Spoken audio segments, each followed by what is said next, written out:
Buonasera ragazzi, un bel impasto. Abbiamo fatto due calzoncelli con un po' di mozzarella. Adesso li andremo a friggere, quindi aspetto che l'olio si fa, diciamo, a temperatura e poi stasera calzoni con mozzarella. Quindi sì, oggi proprio abbiamo fatto proprio la giornata del cuoco.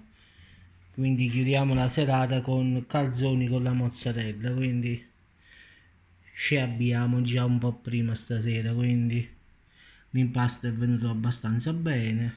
L'avevo fatto stamattina, quindi adesso aspettiamo l'olio e poi andiamo a buttarli nell'olio.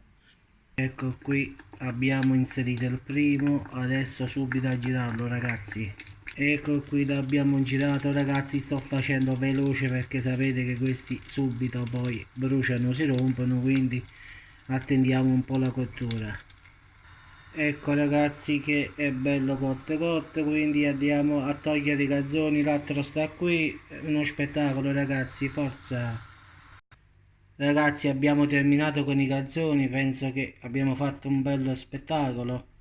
Eccoli qua, quindi nulla da dire, avvocato mi raccomando, non ha fatto mamma, ci fatica su.